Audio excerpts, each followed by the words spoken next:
Hello, learners, and welcome back to your own channel, LIY English. Learn it yourself. Topic of the video today is the critical appreciation of a poem, which comes for 4 marks from standard 9th up till standard 12th. In fact, as per the HSC new paper pattern, you will get a question on critical appreciation of a poem for 4 marks in your board exams.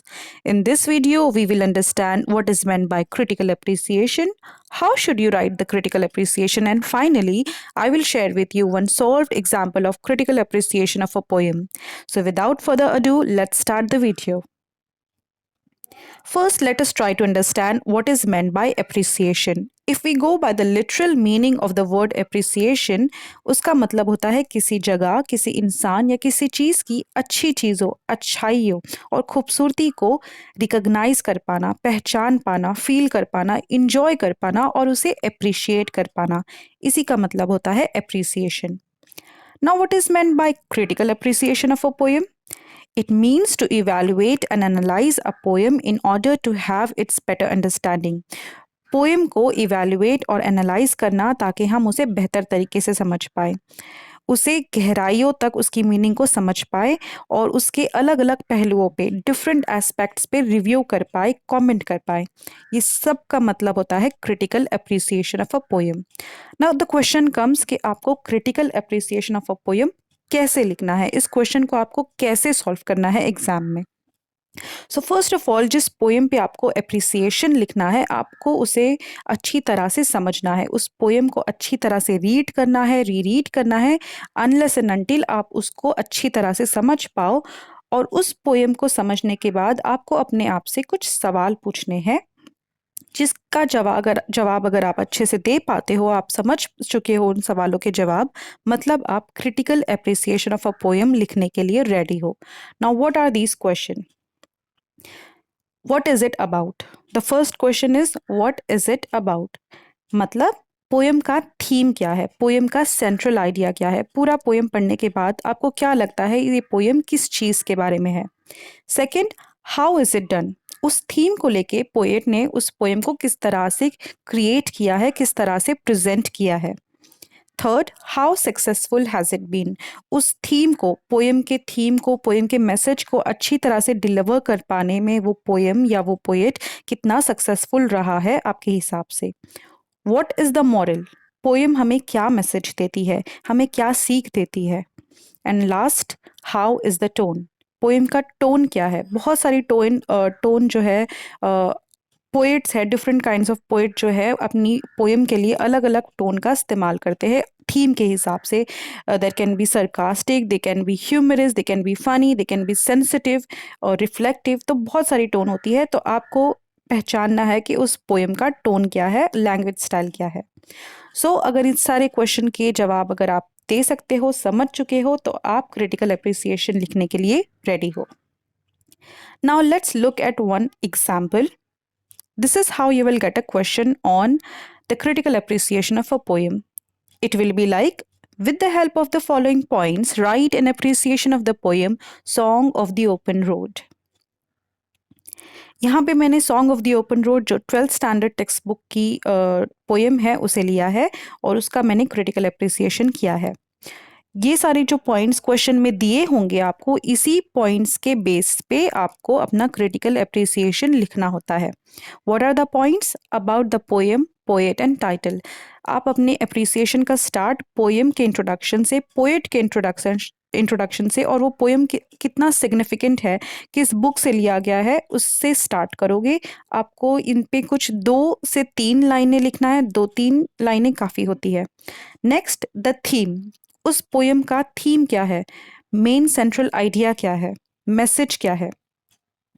Poetic style, यहाँ पे आप बताओगे कि poem का tone क्या है, language style क्या है। Figures of speech, poetic devices मतलब फिगर्स ऑफ स्पीच जितने भी यूज़ हुए हैं उस पोएम में, आपको उसके बारे में डिस्कस करना है एग्जाम्पल के साथ।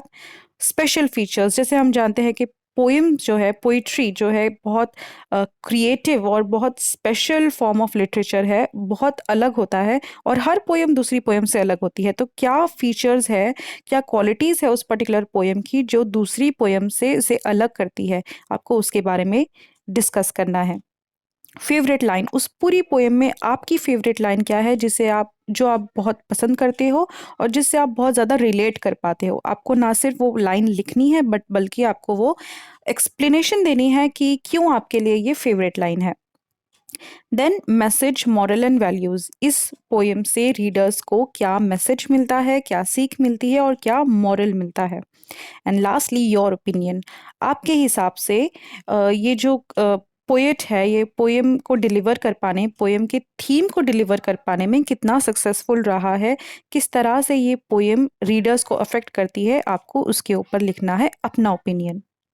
सो दीज आर द पॉइंट्स जिसके बेसिस पे हमें अपना अप्रिसिएशन लिखना है। Now let's look at the poem. Song of the Open Road. Afoot and light-hearted, I take to the open road. Healthy, free, the world before me. The long brown path before me, leading wherever I choose.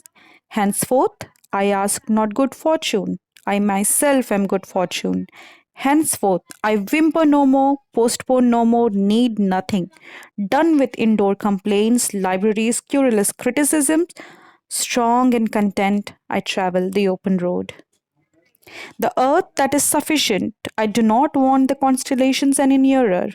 I know they are very well where they are. I know they suffice for those who belong to them. Still here I carry in my old delicious burdens. I carry them, men, women, I carry them with me wherever I go. I swear it is impossible for me to get rid of them.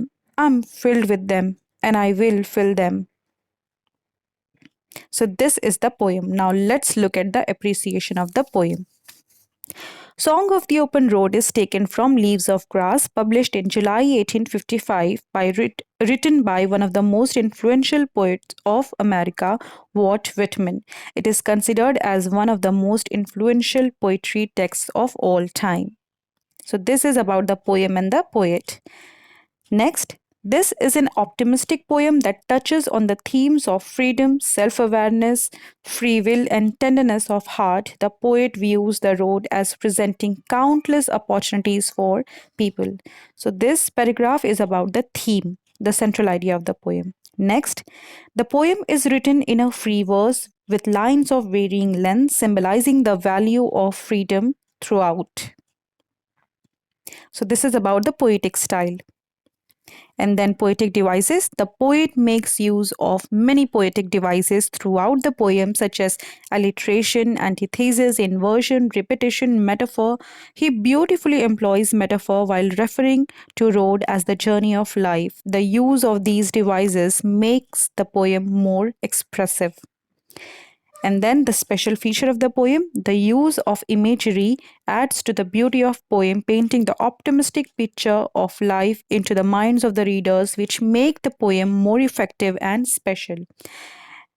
Then my favorite line in the poem is, henceforth I ask not good fortune, I myself am good fortune. As this line expresses the self-belief and self-reliance of the poet, it fills us too with self-confidence. And lastly, my opinion, the poet conveys the message of optimism, self reliance, and freedom. He wants the readers to lead life in a free manner while enjoying the journey. In my opinion, the poet is successful in inspiring the readers by instilling many virtues of life. So, this is the critical appreciation of the poem Song of the Open Road. It's not compulsory, इसका कोई format दिया नहीं गया है board pattern के हिसाब से कि आप उसे पॉइंट वाइज में लिखें या पैराग्राफ फॉर्म में, तो आप जैसे चाहे आप लिख सकते हैं। आप चाहे तो पैराग्राफ फॉर्म में लिख सकते हैं या फिर आप पॉइंट्स जो मेन पॉइंट्स क्वेश्चन में दिए हैं उस पॉइंट्स की हेडलाइन बना के ये आप अपने पॉइंट्स लिख सकते हैं। So, this is all about the critical appreciation of the poem. I hope you liked it, you understood it. And if you like the video, give a thumbs up, share among your friends, and subscribe to the channel if you haven't done yet. Thank you very much.